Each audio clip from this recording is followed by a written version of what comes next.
Hello, YouTube. How you doing? It's me, Miss J, and here I am once again in the lovely Champagne Dreams Productions home office. Welcome. I was just in Dion's live, and I think it was Dawn was asking about whether or not I was going to be going live tonight, and I didn't really have any plans, but I was like, you know what? It's a whole long story, but I had already watched my story for today. I right now I'm down to just watching Days of Our Lives. Last week I did watch Beyond the Gates because Beyond the Gates was doing a crossover with Young and the Restless, and so I wanted to watch that week just to see what they did with that crossover. But I've kind of given up on trying to keep up with Young and the Restless and Beyond the Gates. Hello, Grace. How are you doing? No, I'm back at home, so I figured I would bump into the home office, but yeah, so I was up super early this morning and did some video editing and then watched Days of Our Lives. So I'm already done with today's episode. So when Don was asking if I was going to go live, I was like, why not? Let's go live because we finished things a little bit early. So, and I was trying to think about what to talk about. And I thought, let's talk about horror books. Let's talk about books. Yeah, I did decide to go live. It was kind of a last minute decision. I just kind of decided, yeah, why not? Let's do it and let's talk about some horror books. So for those of you who don't know, if you haven't been over to janessaj.com recently, I do have a section on my website that is called The Bookshelf or Janessa's Bookshelf. Hello, Alex. Welcome. And where basically I just do little like sort of reviews. It's kind of more for me to keep track of what I'm reading and keep myself accountable to keep reading, because with video editing and all this kind of stuff, and work has been crazy. And so like I haven't been carving out as much time as I would like to read. And so I was like, you know what, having a section on the website, then that motivates me to keep working and doing all of that sort of stuff. So see how that works, Don? You made a suggestion, Janessa did it. So do some content and post it. Dion is not going to give up on that, Don. You better just start doing some content. Hello. Oh, did Locke stop in? Let's see. Oh, what's going on here? I don't want to let me scroll. What's happening? Hello. Well, let's see. I'm on live chat, I think. I don't see Locke, but hello, Locke, if you are here. It would not surprise me if YouTube was on its bullshit. Hello, Alex. Okay. I was like, I don't see her, but maybe. We'll see. Maybe we'll summon her. Maybe us talking about her, we'll summon her. But so I've been trying to carve out more time for reading, and I love horror. Horror is my favorite genre. I was an English major, so sometimes I like to be snooty and read like literary fiction, but I love a good cheesy horror book. So I thought I've got some books that are just kind of hanging out around my office. I thought I would talk about some of the books that I finished recently, and then we could talk about what should I read next? What should I go for next? So let's talk about some of the things that I have read recently. Let me grab some stuff here. Let's see. So these are... Yeah. So the most recent thing that I just finished... then again, my comments were disappearing in another live. Oh no! Maybe they hadn't known that you have to change it from top chat to live chat or all messages, or it's different on different, whether you're on a phone or whether you're on a computer, it'll display differently, but it defaults to top chat or top messages or whatever. And then you have to change it to all messages or live messages, and YouTube always on that bullshit. So, but yeah, so the most recent thing I figured out that I finished reading, and I do have a little just write up about this over on janessaj.com in the bookshelf section. This is The Deep by Nick Cutter. So I have not read anything by Nick Cutter before. This is the first one, and I had seen a TikTok. I don't really like deeply follow book talk or anything, but every once in a while I'll get recommends of books. Usually it's TikToks that are reposted to Facebook. Facebook is where I tend to see the books more. But there's this guy that sometimes he'll give recommendations of things that he's really, really liked. And he mentioned this book.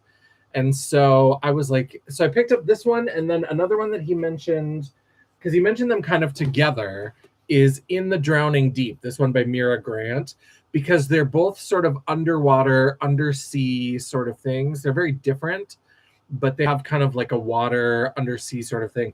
So basically what's going on in this one is that, and it's a really fascinating premise, because it starts with the world is experiencing this plague, and the plague is called the Gets, and it's very interesting. So the Gets, it's like apostrophe Gets, and it's like gets, like forgets. And basically what happens is that people get this plague, they come down with this disease, and it starts with little like spots. Hello, Locke. We manifested Locke. We did manage to get, we were talking about you earlier, because someone had said hello, and then we were trying to see if your comment was there, and we realized that we had just missed it, but we summoned you. So but yeah, so this is basically, so the Gets is this thing where you get, they call it spotting, and you get like little like spots and stuff on your elbows, and then eventually it becomes these like nasty sores. And so, I mean, it's a horror book. There's a lot of body horror in here. But then what's interesting about this idea of this plague that I thought was really fascinating is that then people start forgetting. And so it starts very innocently, where like you walk into another room and you forget why you've gone in there. Hello, almost 50, do that all the time. But then it gets like bigger and bigger, where eventually you forget like your name, and like you forget where you live. And then you start to forget like concepts, like people will forget like what the alphabet is and like what letters are. And so they'll just see like letters and just kind of not understand it or whatever. And then eventually how people die from it is that your body forgets how to function on its own.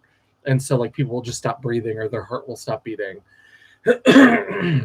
And so I thought it was an interesting premise. And so what happens is that then there's this main character, this guy Luke, and his brother is like a brilliant scientist. And so somebody discovers this compound that they call ambrosia that somehow came out of the Mariana Trench. And so they realize that it's this like universal healer. And so they think it might have possibility to heal the Gets, to be able to stop this plague that is like decimating the world. So governments all get together and they spend trillions of dollars, and they build this like sort of impossible undersea research lab in the Mariana Trench, where there's like 8 miles worth of water like pressing down. So like the water pressure is insane and all this kind of stuff. Well, about like a couple of weeks or something before the book takes place, the station stopped communicating with the surface. So they have gotten this guy's, so the main guy who's there's 3 scientists down there, but Luke's brother is the main one. And so they contact Luke and they're like, will you go down and see what's happening? Because they got this message where they're like, Luke, can you come home? And so he's like, well, why? And he and his brother are kind of estranged. So he's like, why would he ask for me? But he agrees to go on this expedition. And then you go down there. So what I liked about this, and I talked about it, so I'm not going to give too much away in case somebody decides to read it. But what I liked about this is that it's a lot of different like subgenres and types of horror all kind of mashed together. Because there is a lot of body horror. There's a lot of body horror. So like the description of the Gets and stuff, there's some of that gets into the body horror. And then also just like, there's a lot of ripping and squelching and oozing and that kind of stuff. So there's a lot of that.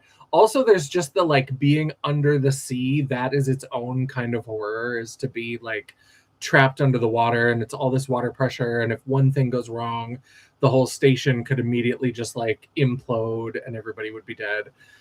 There's a little bit of like a cosmic horror kind of element. There's a lot of stuff. It's almost like a ghost story. There are parts that are almost like a ghost story. Well, excuse me, pretty girl, because Luke is dealing with, I think it's 6 or 7 years ago, his son disappeared. So his son was kidnapped, got lost, and was never found. Whatever it is, he doesn't have any answers. And so there's almost this ghost story element. of he's living with the loss of his child. And so I really like this. This was really, really good. So I would definitely read another Nick Cutter book. I thought this was the most recent. Then I have, this is something that I read a while ago. This I read around Christmas. This is The Remaking. And this is about is it the 1930s? Yeah. So in the 1930s, these two women are accused of witchcraft in this town in the South, and they're kind of pulled from their home and they're burned at the stake. And so it's this very like superstitious town. And then what happens is that every 20 years, something happens that kind of brings that crime back to the surface, and like people start dying and like things sort of happen that kind of end up. So let's see. So then it says, the question fuels a legend as their story is told around a campfire in the 1950s by a man who knew the women or knew the girl. And then in the 70s, they're filming a horror movie inspired by that event, and a bunch of things go wrong and a bunch of people are dying. And so now the person who survived that horror movie, it's now the 90s, and this like true crime kind of investigator wants to interview her to kind of or no, there's a remake in the 90s, and then it's like the 2010, because I was like a podcast, there wouldn't have been podcasts in the 90s. In the 90s there was like a remake, and then a bunch of people died and there was all this kind of stuff. So now there's somebody who's a survivor of all this, and it's like the 2010s, and she's going to be interviewed for a podcast to try to break the cycle. And so then it's all this weird stuff starts happening again. And so it's all about where all this comes from and the sort of haunting that's happening in this place. So this was really good. It was a lot about this kind of, again, I like ghost story type stuff. And so it's very much a ghost story of this this crime that happened back in the 30s, and the way that it keeps echoing through time every 20 years. And so I thought that was really, really good. Another one that I read, Gretchen Felker Martin. This is Black Flame. And this is about a person who is a film restorer. And this group comes to her company, and they found this this film that was lost since World War II. This is set, I think, again in the 90s, I think is when this is sometime around there, like the 90s. It's very easy now. There's a lot of nostalgia for the 80s and 90s. And some of it is that with like horror, sometimes if you can just pick up a cell phone and immediately get in contact with somebody, it takes away some of the horror, right? So there is this nostalgia for 80s and 90s right now because it's sort of pre-internet, pre-cell phone. But she is restoring this film that was a lost film made by this Nazi. He was like queer and maybe a cross-dresser, but he was like also with the Nazis. And he made this really like perverse film that is notorious and is thought to be cursed and is thought to be demonic and all this kind of stuff. And she starts restoring it, and the film starts to like come alive for her, and she gets drawn deeper in, and she's like a deeply closeted lesbian. And so she runs into her ex-partner who broke up with her because she wouldn't come out. And she starts having all these really weird, the queerness of the film starts to soak into her life. And this was really weird and fun. And I like this Gretchen Felker Martin. She's got a couple other books. I did read the one called Cuckoo, which was really good. I don't have that sitting here to talk about, but that was another one that was about kids going to a gay conversion camp, which is actually like a front for an alien invasion, which was really interesting. And so she's got some really fun, interesting, very queer themed. So for Pride, this is appropriate. She is a queer author, and she's got very queer themes in her books. So this one I thought was really good. I think I liked this one better than Black Flame or than Cuckoo.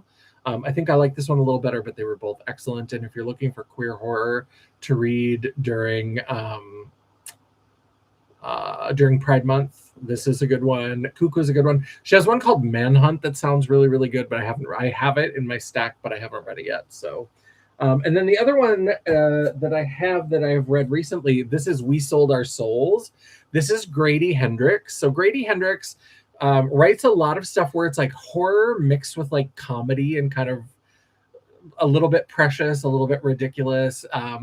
One that was turned into a movie that people might be familiar with is My Best Friend's Exorcism, which is set in the 80s, and it's this girl, her friend, like gets possessed and they have to do an exorcism. And so it's kind of this like 80s teen movie mixed with like The Exorcist. It's very strange.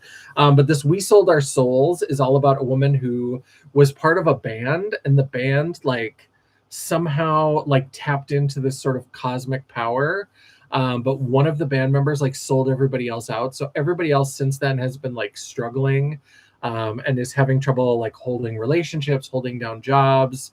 Hey, Janet, how's it going? We're talking about books. And so then everybody else has been struggling. And this main lead singer who was kind of part of it, he like sold his soul to the devil, basically. It's not exactly that, but it's very similar to that. And he's now an international pop star. And he's started to bring back this lost album that they created and then like disappeared and was destroyed, and he's like starting to recreate it. So she decides to get the other band members together to go after him because she decides that he's a demon and that they have to kill him. And so it's a really interesting, and it's kind of fun, and it's very quirky. There's lots of weird body horror and kind of pseudo demonic kind of stuff in here. And Grady Hendrix, I've read My Best Friend's Exorcism, and I really like that. So those are some of my recent reads. And then, of course, if you've seen over on JanessaJ.com, another thing that I've started reading a little bit of is I've been going back to my young adult novels from the 90s, from the 80s and 90s. I loved Fear Street, and so I have so far read the first two, The New Girl and Surprise Party. And I did start this just like the very beginning of number 3, The Overnight. So we could go back to that one. These are pretty quick to finish and kind of to wrap up pretty quick. But I've been enjoying getting into more like adult horror kind of stuff where there's more at stake, there's more gory kind of stuff. I like that. So let's look at, as with any book person, my to be read pile is huge. I certainly didn't bring the whole I've got a little like reading chair out in my living room, and I've got a little table that I had started stacking books on, and it's now 2 stacks deep and very tall and very precarious, and books on the floor. So I need to get reading, and and then once I'm done, I don't hold on to a lot of books. If there's something that I really, really love, I'll hold on to it. But especially like these horror books, I'm most likely not going to want to go back to them. So a lot of times I will, if Mama Champagne hasn't read them, I will. That's another one we should try to summon. Let's talk about Mama Champagne and see if she pops on. But I will often pass them on to Mama Champagne, and then she can disperse them or do whatever as she sees fit. A lot of times she brings them back anyway, and then I have to find new homes. But I really like that idea of, I used to be very like dragon hoard of books, and I've gotten much better about letting them go because I like sharing it with people. So if I know people that read and I read something and I'm like, ooh, I think this person would like it, I like to pass it along. So let's look at some of the things that are in my possible to be read pile as I'm thinking about all of this. And you guys can help me pick what my next read, or maybe a couple of reads, will be. So let's start with Grady Hendrix, because I have 3 that I've picked up recently. Well, this one I've had for a while, and I just never got to it. This is The Final Girl Support Group. And this is so much fun because I love slasher films, and I love the idea of the final girl from slasher films. And so this is about a bunch of women who were the final girl of like serial killers. They survived serial killer attacks, and then somebody comes and starts killing off these final girls. And so then they have to figure out like what's going on and who's coming after them and who's targeting them. And so they have to support each other and try to get through it. So that could be a fun one.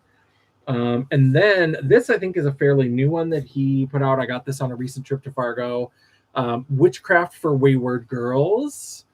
They call them wayward girls, loose girls, girls who grew up too fast, and they're sent to the Wellwood House in St. Augustine, Florida, where unwed mothers are hidden by their families to have their babies in secret, to give them up for adoption, and most important of all, to forget any of it ever happened. And so this is a bunch of girls who are sent off to this home for unwed mothers in the 1970s. And of course, then supernatural things start happening. And so This has a very 70s vibe, which I think could be very fun. And then another thing, a lot of times the most kind of famous books by Grady Hendrix are either My Best Friend's Exorcism, or he has another one called Horror Store. And it's very interesting because it's about these people who basically get locked into like an IKEA, but the IKEA is haunted by like supernatural forces. And so he's got some that are a little bit more modern and kind of quirky like that. And so one that's fairly new to paperback is How to Sell a Haunted House. And so this is a woman whose parents just died, and she has to go back home and she has to reunite with her estranged brother to try to sell their parents' home, but the home has some haunting issues. So some things start happening once they get back together, and it's about their troubled relationship. And so that could be very fun. So those are some Grady Hendrix options that we have. I did just finish that Nick Cutter book, and when I was looking through my pile, I realized, because in the same book talk where that person talked about The Deep, they also talked about this book, The Troop, which is also apparently very creepy. There's a lot of body horror. There's a lot of stuff. I should say, with The Deep, that's one thing. And people who are into book talk and all that kind of stuff, I'm Gen X. I'm cranky and old. I'm an adult. I can read whatever. I know people now like content warnings and stuff. So I don't go in for all that kind of stuff. I just am like, I'm an adult, I can handle it or whatever. I will say though, for people who don't like depictions of violence against animals, there is some stuff. There are some animals that are like lab specimens that were brought down with the scientists who are researching the ambrosia.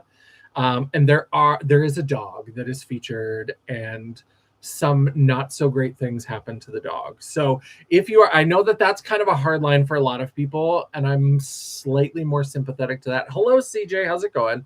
So I will say that if you are thinking about picking this up, just know that there are some things related to animals.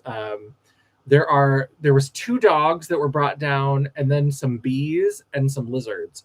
The lizards never really show up, and I don't really know why, but the bees are there and the dogs are there. So just know that if you are somebody who doesn't like violence, even though like imaginary violence or whatever, but like depictions of violence relating to animals, you may want to pass on this one. It's not a majority of the book by any means, but the dog is kind of another character in this like undersea research station, and some bad things happen. So just know about that. But this troop is all about this, like, it's basically, I don't know if they call them Boy Scouts or if it's just like a like inspired by Boy Scouts, but they get trapped. They're on a weekend camping trip and they get trapped on this island, and it sort of devolves, it sounds like, into like cannibalism. And there's something, and there's something on the island that's like driving this descent into madness that happens with the troop. And so I've heard there's a lot of body horror.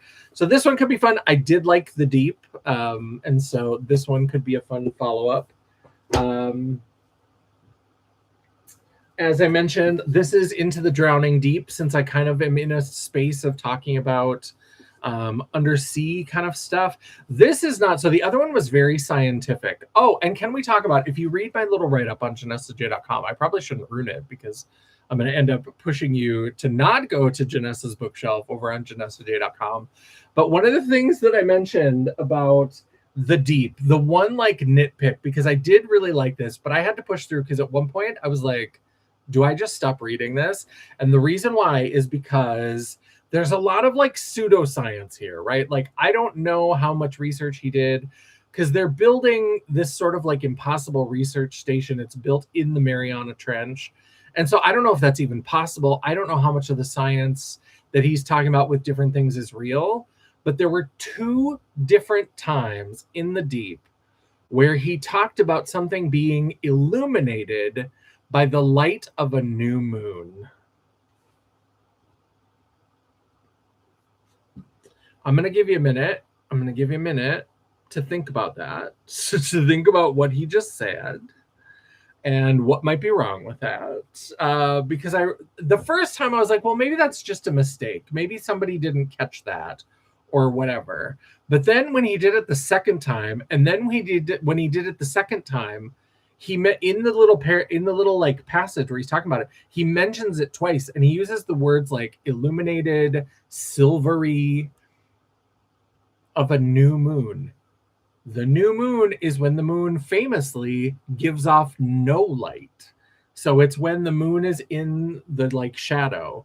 And so it doesn't give off any light. And so it's for something to be illuminated by the light of the new moon. I was like, it really called into question, like, how much of this pseudoscience, like, can I take him seriously if he doesn't seem to know the difference between a new moon and a full moon?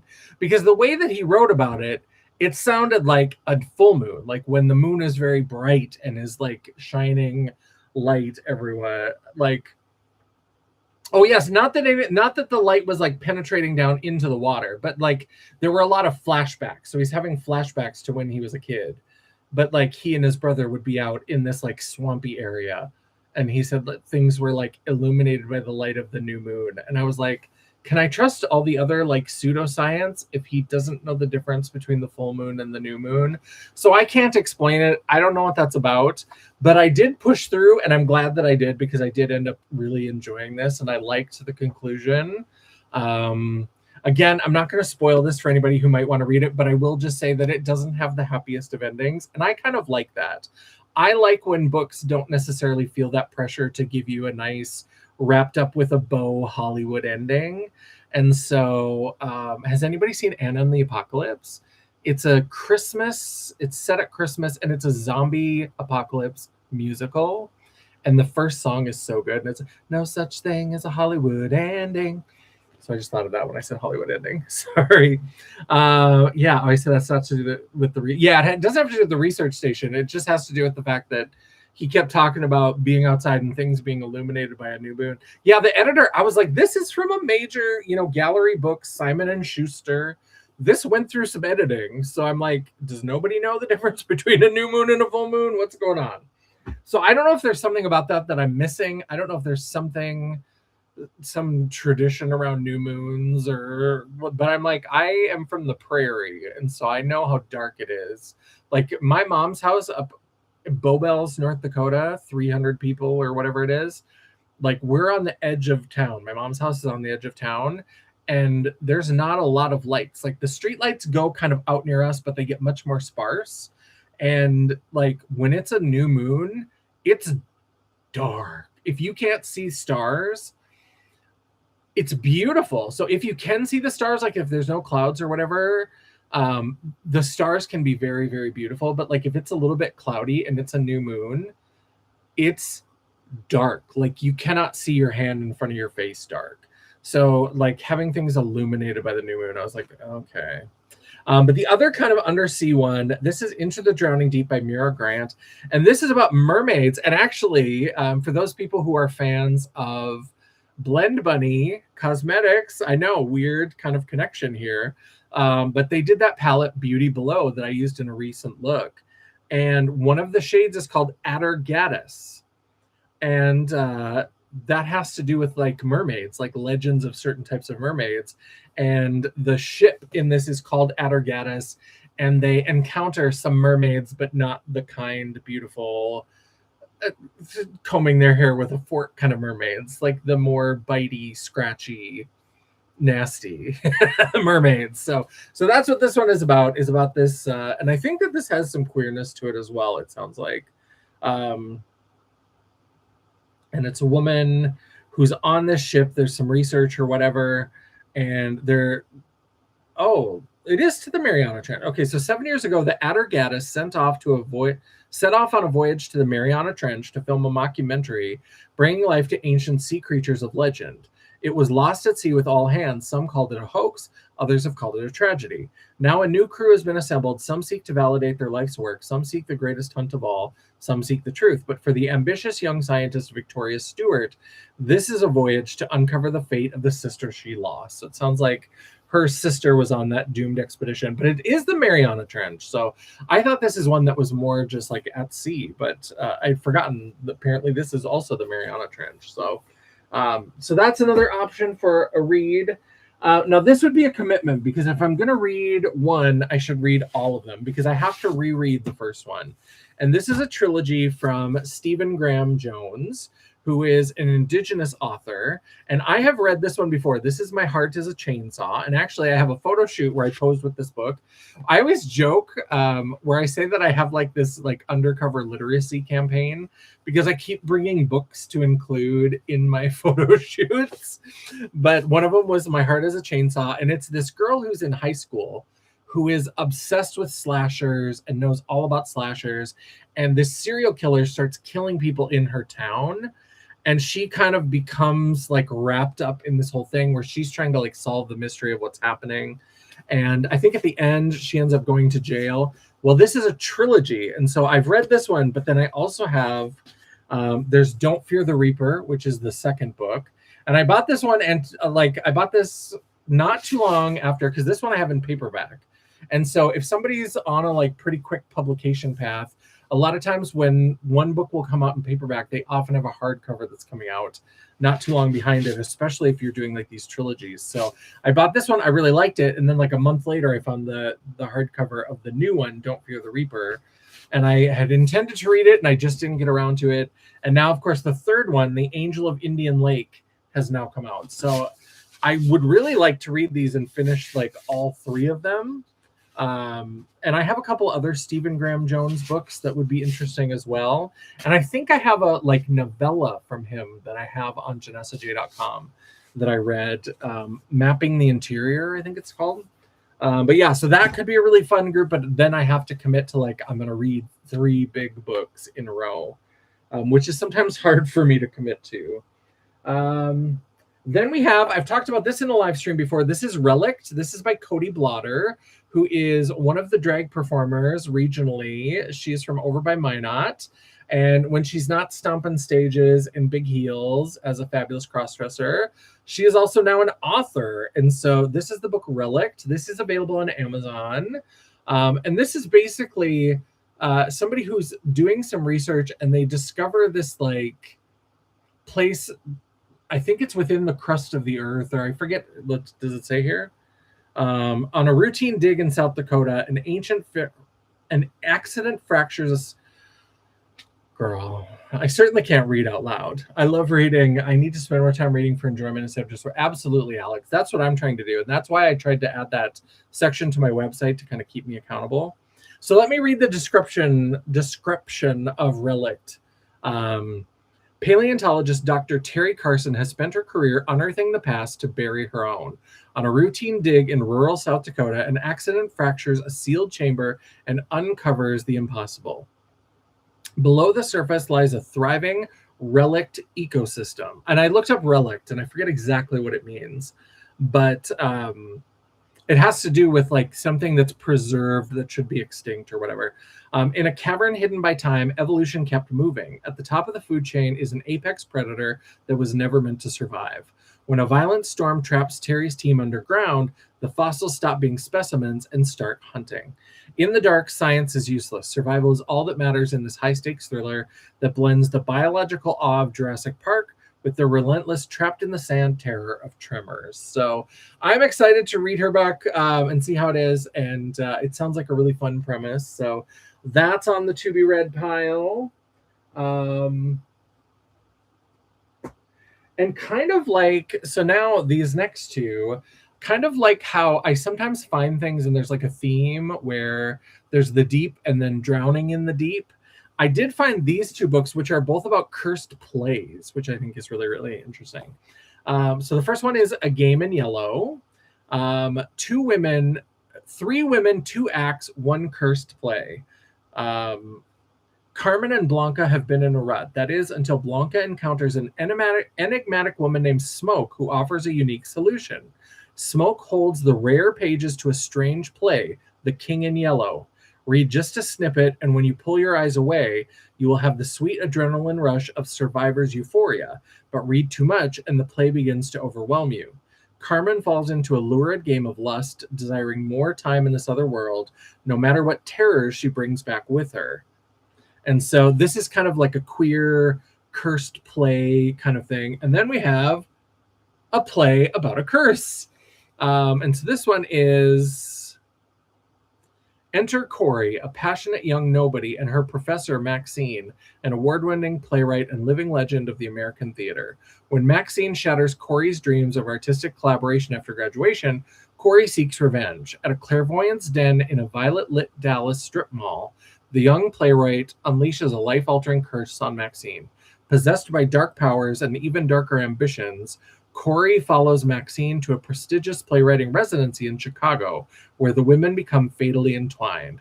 Through 3 acts, 2 interludes, and 1 curse, Corey pushes her mentor towards theater's haunted margins, where reality begins to crumble.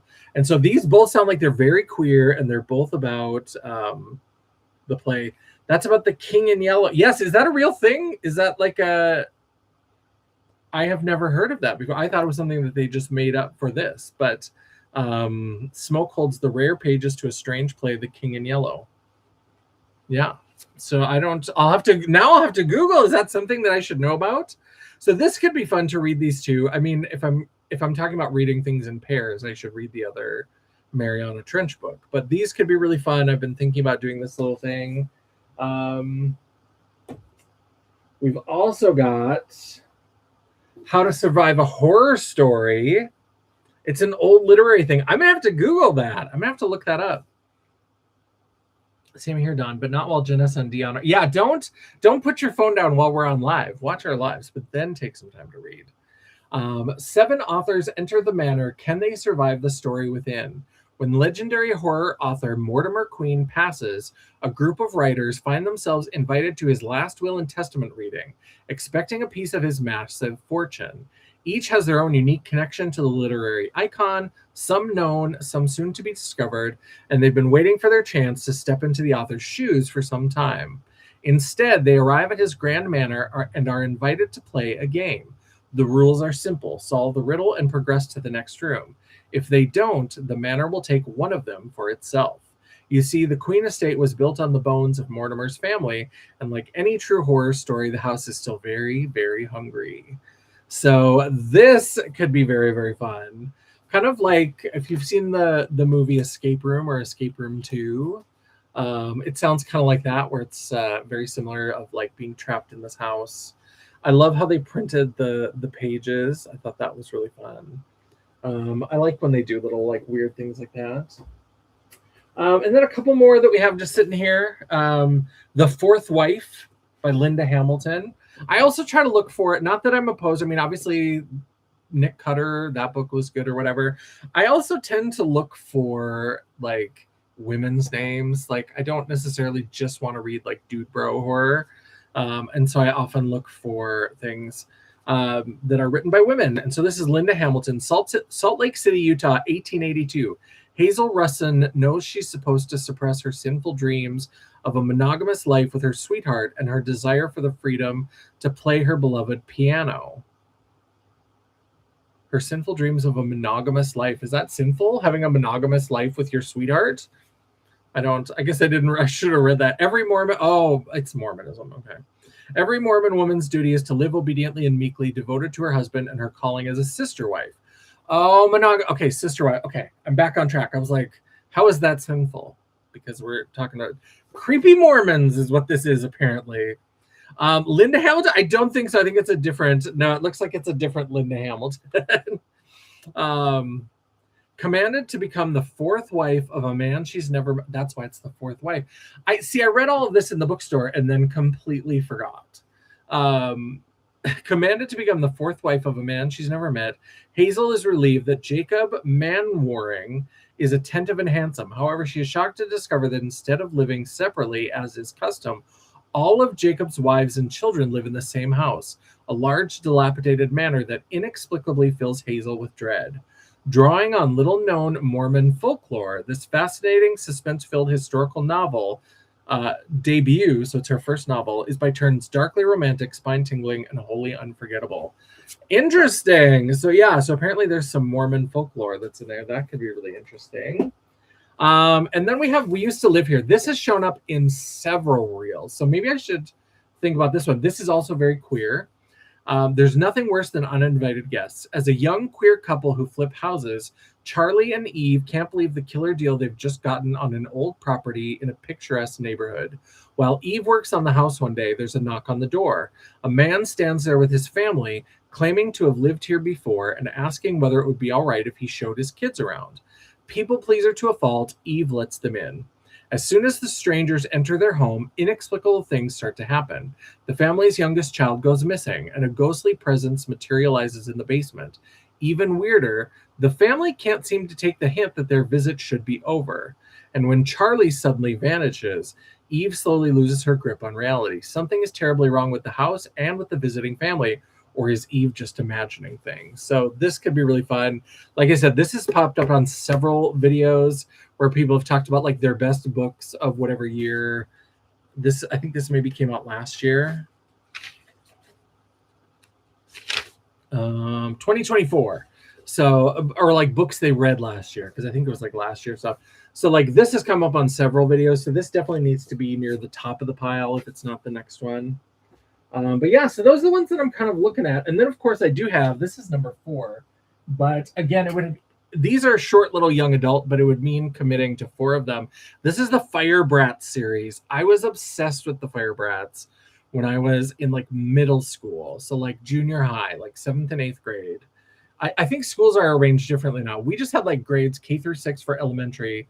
Then we had junior high, which was 7th and 8th, and then high school. But we didn't have like a middle school. We were too small. We had all of those grades were also all in the same building because we were a tiny little town. But these are like, this is from like the 80s. This is when everybody was in like the nuclear panic. And so the Fire Brats, basically these high school kids are at this place trying to get ready for an event. And there's like a nuclear bomb that goes off and they hide in the basement. There's like this sub basement. And so it's very convenient for them to just like have shelter or whatever. But then they like emerge into this world that's gone crazy, this post-nuclear kind of world. And they're trying to get from like, I think it's the East Coast somewhere to Denver. I don't hear something.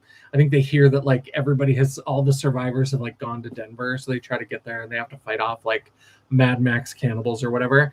And I know that I read the first one and there were only ever 4 that were done. And I don't know if it finished. I don't know if number 4 gives it an actual like full like ending.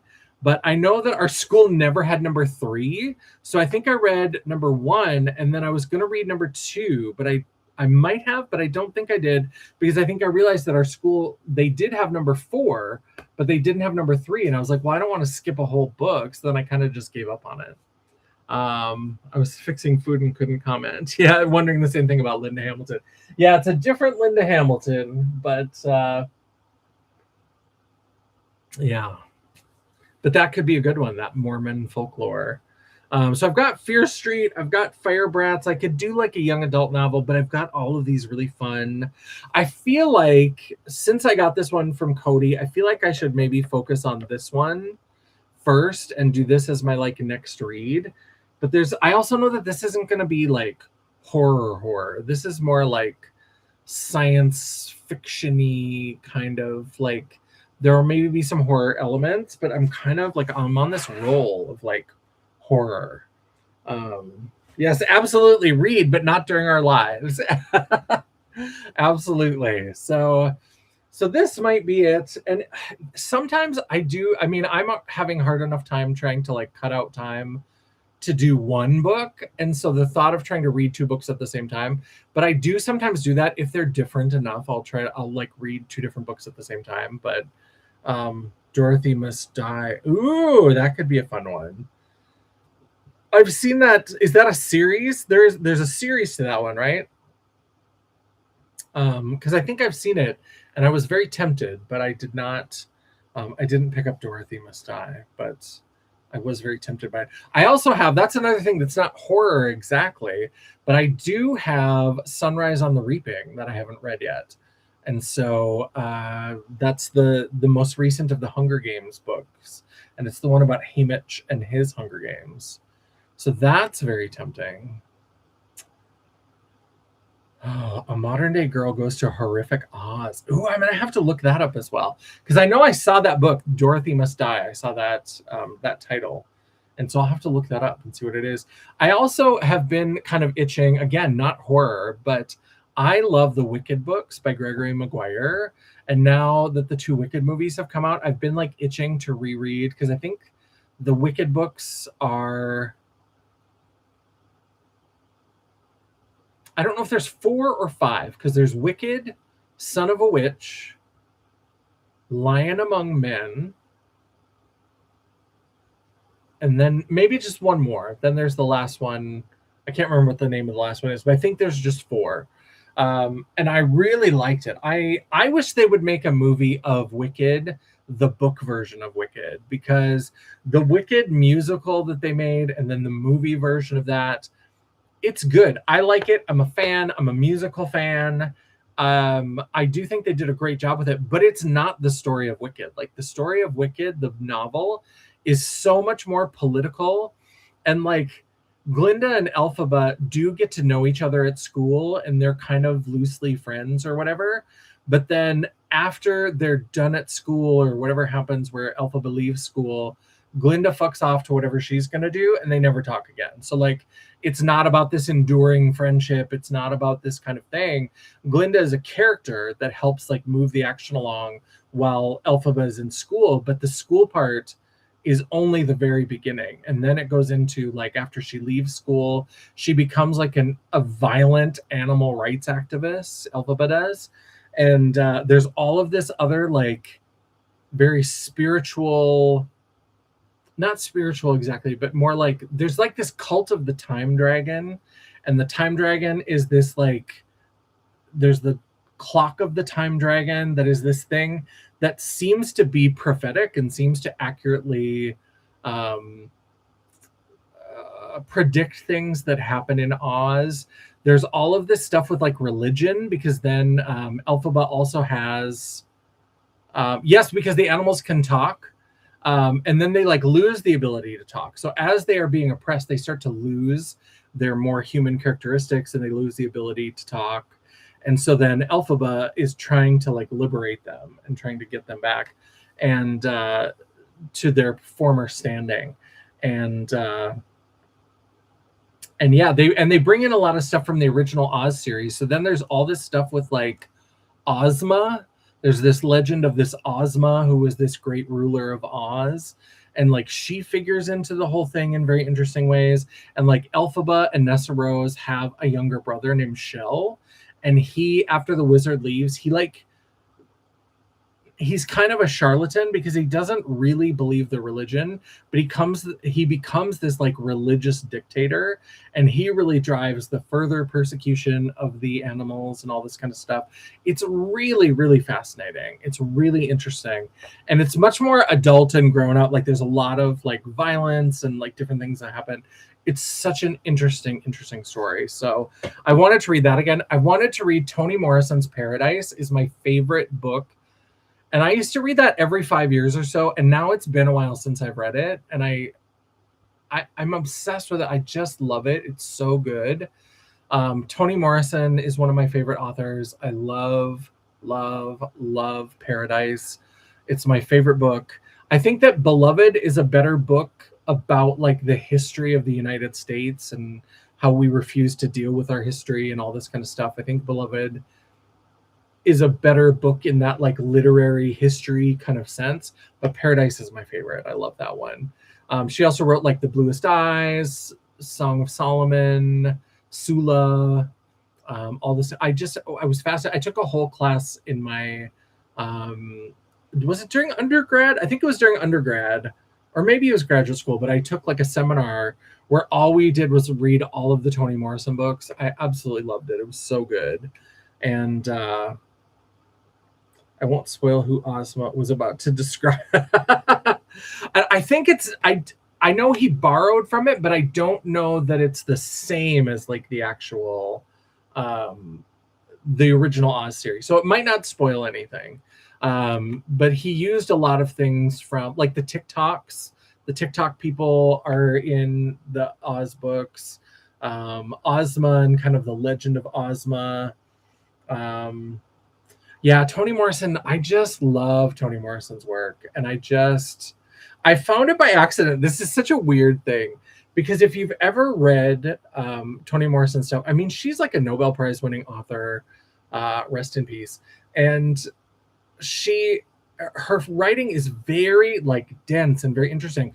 When I was in high school, I did a speech event. I was on the speech team, and I did this event called extemporaneous programmed reading. And what that was is at every speech meet, and it was drawn randomly, but there was one event that was going to be humorous, one that was going to be serious, and one that was going to be poetry. And there was always like two rounds, and then if you advanced to the finals, there was a third round. And you never knew what order they were going to be in. So the final round might be humorous, it might be serious, it might be poetry. Any of the rounds could be any of those things. But everybody got the same piece.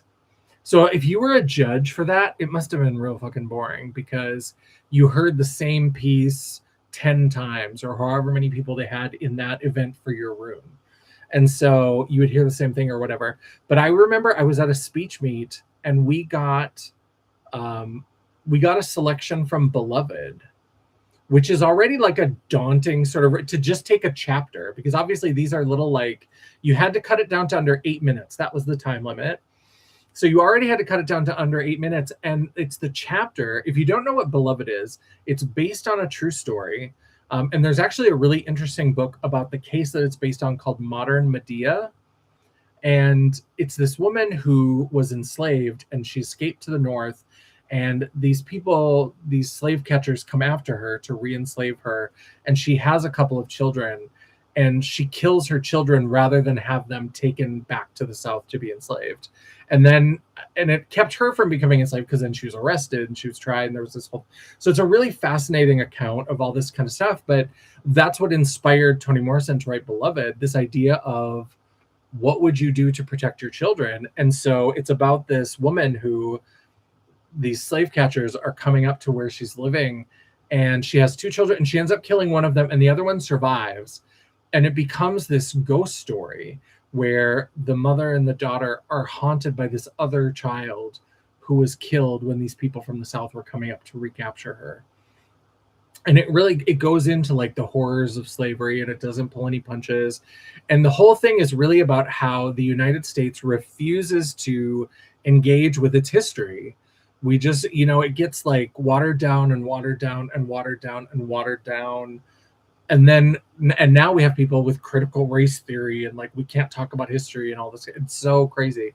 But so all of that to say that the scene that they gave us was the scene where the woman kills her child, but it's written in this like stream of consciousness. So all of us, like at that point, if you did that event, you were kind of a weird nerd anyway. And so we all knew each other and we were all friends. And so you would draw, and so you would get your stuff. And the way that they did the timing is that you would come in and you would draw in like 10-minute increments. So then that way, because then you got an hour to prepare. You had to write an intro, you had to cut it down to under 8 minutes, and you had to practice it. And so as people would come in, we would start talking to each other and we're like, do you know what this is even about? And all of us were like, no. And so then you had to try to write an intro to say what this was. And we're all like trying to figure out, because the part that they gave us did not give you any context clues or whatever. And it was just the strangest experience, because honestly, like nobody, I think all of us talked to each other and none of us could figure out, like, it was so ripped out of this thing. And so we were like, what is this? And so I went and bought the book, and then I read the book and I was like, and it was astounding. It was such a good book. And then I read it again in college because then, I'm young and I'm dumb and all this kind of stuff.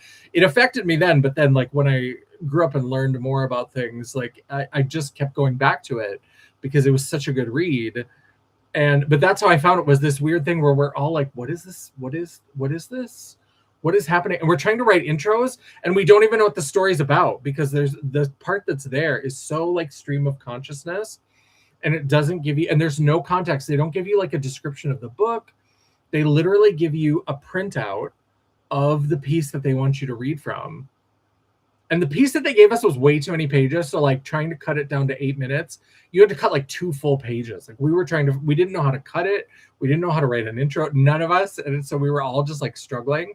And then I bought the book afterwards. And that's how I discovered Toni Morrison and then really got into Toni Morrison. I was like one of the only kids at my high school that read anything at all. So not only just beyond, like most of the kids didn't even read the stuff that was assigned, but like I was one of the few in my little podunk town that actually read things that weren't for school. And so then I read that book. And oh, how long did you have to write the intro? So you had an hour to do the whole thing. So you had to write, so you could divide up your time however you wanted, but you had to kind of like time yourself reading it so that you could get it down under 8 minutes, and you had to write the intro. And I think for all of us, that was the last thing we did, was write the intro, because there was so much cutting to do and we didn't even really understand what it was about. So we all just were like, well, let's get it down to under 8 minutes and then let's try to figure out. And so then we're trying to like cut it to try to figure out, like, can we make this into something that feels like a coherent narrative? And then we'll just write the intro about that. It was, I mean, it was really trying to like pull out 1 or 2 keywords that we thought were the theme. And somehow I did fairly well on that. I liked that event because it was that weird kind of challenge. And I don't know if I figured it out, but I apparently did well enough to get to the finals for that one. And so that was quite the experience. Yeah, wild. Oh, I loved speech in high school. That was one of my favorite things, speech and drama, but especially speech. I was really into that. So yeah, I don't know if we have anybody have any thoughts as I was going through, any that you particularly were like, you should read that and then tell me about it. Oh, I like the idea of this Into the Drowning Deep and keeping the only thing is that this is very, like, work is starting to pick up a little bit. And so this is really thick. And so like, the deep, felt really daunting already. And this one I think is even a little bit thicker than the deep. So I'm like, oh, I don't know if that's the best choice. Or I could keep it on a Nick Cutter. I could do the Troop. I always love a Grady Hendrix. I've been wanting to read this for a while. And so this one has all kinds of spots on it. I just noticed it's got like, the cover is one of those like soft touch covers that like can really, like, there's a little bit of a texture to it. And I kept this, it was in my office and it was next to my little coffee pot where I used to make and mix my tea. And so I realized that there's all kinds of little drops on here from when I would mix my tea that got onto the cover of this book. And so I should probably try to take like a cloth or something and just try to wipe it down a little bit, but it's got tea all over it. So it's ready for me to drink a tea and read a book. So that could be fun. I mean, I've got, it's the curse of the book person. I need to start making sure that I read before I go to the bookstore, and I should only allow myself to buy as many books as I have finished since the last time I was there, because that would hopefully keep it from growing quite so fast. I'd like to hear something about the King in Yellow one whenever you get to it. Yeah, so we have, that one's another good one. And that's a little bit thinner, so we could definitely do a game in yellow. Could be very interesting. Locke is saying the Troop. It'd be interesting. Yeah, and I might come on here and talk about books from time to time. If people are interested in that, I would definitely come on. But you can also check out JanessaJ.com and go to the bookshelf section and just see what I've been reading. Some of them I try to warn you at the beginning if I'm going to get more spoilery. Some of them I try to like not do spoilers. The Fear Street ones, I just basically tell you the story because I'm like, nobody's like hunting down old Fear Street books. And they're pretty easy to figure out. So maybe I'll do, since I did Nick Cutter the last time, maybe I'll read the Troop next. And then maybe I'll follow it up with this one. So maybe this will be my kind of next reads, is I'll start with the Troop since I'm already in the groove of Nick Cutter and I kind of know his style and his kind of sensibility. And then maybe I'll pop over to A Game in Yellow, and that'll give me some time to do some research on the King in Yellow and what that's all about. So yeah, so maybe those will be. So thanks for the help with that, of picking my next horror read.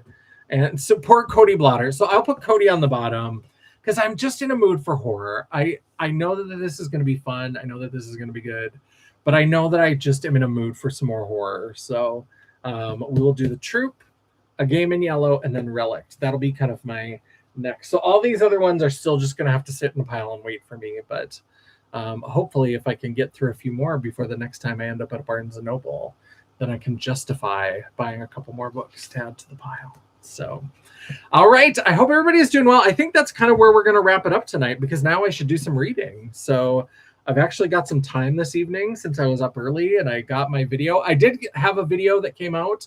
So if you didn't see, I did have a video that I released today all about my vintage toy She-Ra collection. So yeah, so if you want to check that out, I would really appreciate it. It's a fun one. If you like looking at toys, it's 80s nostalgia. When I read, I seem to go deeper on the author and read all I can and one by then before moving on to something else.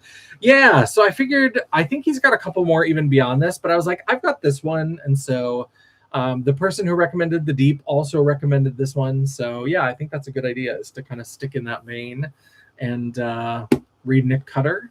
And then, yeah, then we'll move on from there. I definitely get stuck on an author that I like and read as many books as I can. Yeah, I kind of go back and forth. There are some authors that I find that I really love what they do. Some people, I like them, but after I've read one, I need a break. That's how I felt about, I did really like, where's that Black Flame?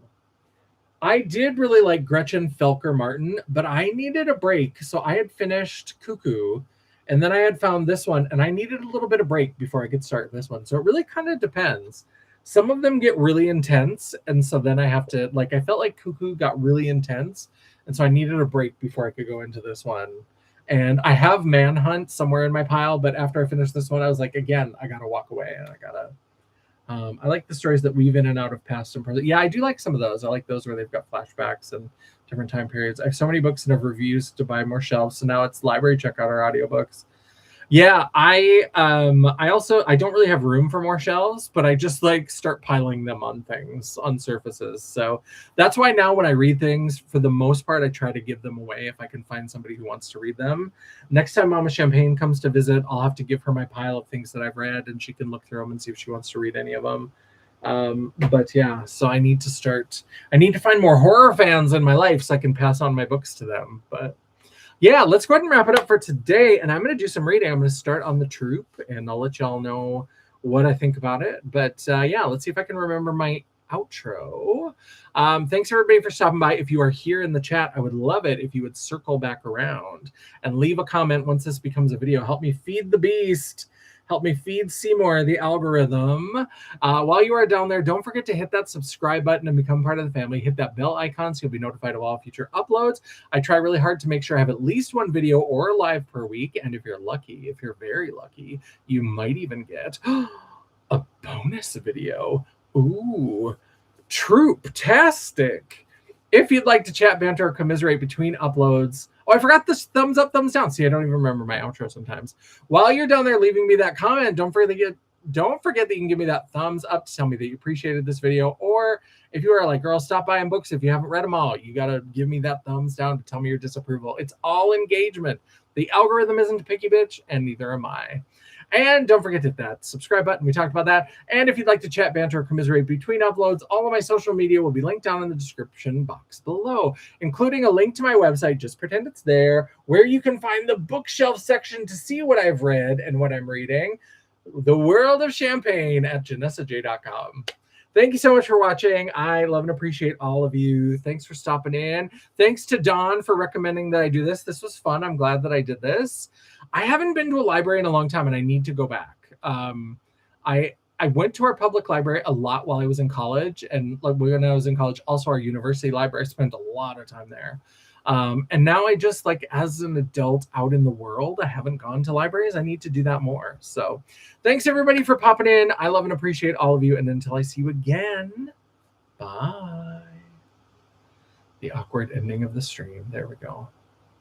All right. Bye.